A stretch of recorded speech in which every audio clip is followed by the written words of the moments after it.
Grabe, stop over tayo trippers dahil napakaganda ng ano dito.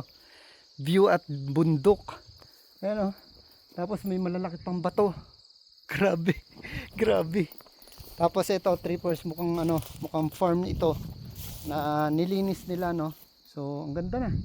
Kitang-kita no. Tapos kanina yung mga fog na yan nag-akyata na dito trippers.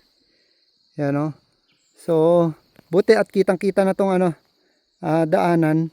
So kanina hindi natin makita to trippers dahil nga sa sobrang kapal ng ano, hamog o ng fog. Ayan o, ito yung ano, yung napakalaking mga bato rito. Nagtataka ako eh. Sino naglagay ng ano ng mga batong ganyang kalalaki dito sa tuktok ng mga bundok ano? Grabe. Grabe ano. Oh.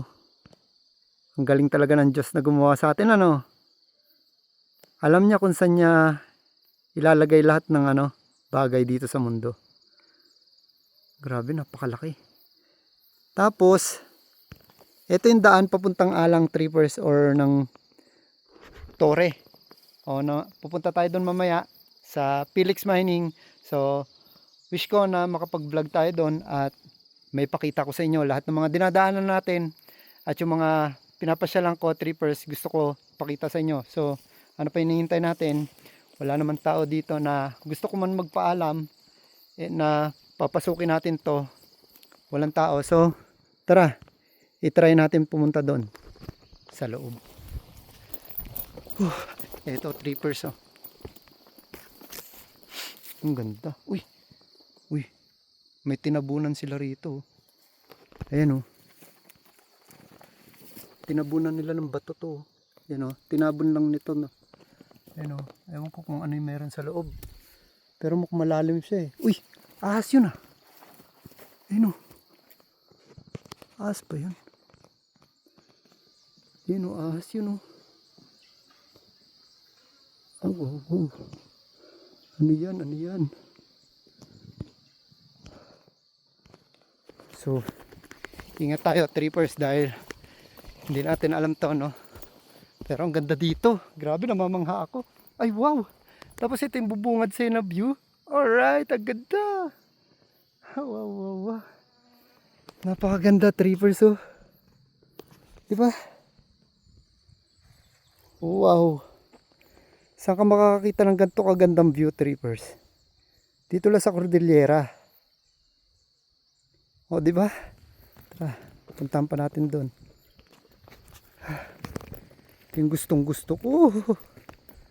Gala-gala lang. Wow, ang ganda trippers. Napakaastig ng view. Wow, 360 trippers. Oh my God, grabe ang ganda trippers.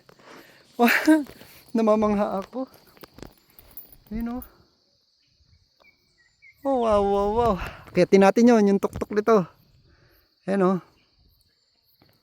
So wala pa namang ano. Ayan siguro nandun yung may-ari. Andun oh, may kubo dun eh. So tara. Payatin natin saglit lang. Pasyalan tayo dito. Alright. So ito yung gustong gusto ko trippers na pinapasyalan, yung walang gaanong tao, tsaka yung ano, tahimik na lugar, malamig na klima.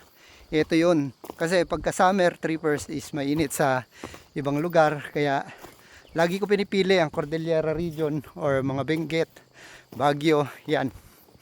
Kasi nga napakalamig ng klima talaga nila dito. At napaka-friendly ng mga tao. Ayun, may tao pala ron oh. Wow, ang ganda trippers oh. Grabe. Wow, ang ganda. Ang ganda oh. Wala akong masabi trippers kundi maganda lang. Wow. Ang sarap huminga na malalim trippers. Kasi napakalamig ng ano, hangin. Wow. Ganda. Tapos tignan niyo yung ano, ulap. Grabe. Sea of clouds. Mamaya nandito na yan. Alright. O, diba? Ang ganda dito, trippers. Grabe, ito yung ano, yung kanina sa may malaking bato. So tara, let's. Punta tayo sa kabila. Puntahan natin yun. Oh, oops. Oopsie, oopsie. Oh, wow. Ang ganda. Trippers, oh. Kita-kita na dun yung ano, yung view dun, oh. Dahil wala ng ulap. Yun, oh. Diba? What a view. Daan papuntang langit talaga, trippers. Ay, grabe. Thank you, Lord, sa gantong ano, mga view, mga tanawin, napakaganda. Tapos nakikita pa natin, umaakyat yung mga ulap. Ay, grabe, trippers. Wow, wow, wow. Astig. Astig na astig, trippers, yung view natin dito. Solid talaga. Ayan, tapos puro puno ng pine trees yung mga nandito. Napakaganda. Ayun, so konting paalala para sa lahat ng tao na wag nyo isusubsob yung sarili nyo sa kalungkutan o sa lahat ng mga trabaho. Tandaan nyo palagi na minsan lang tayo dadaan at bibisita sa mundo na to. Walang rewind, kaya wag natin sayangin. Enjoy natin ang buhay, trippers. Peace out.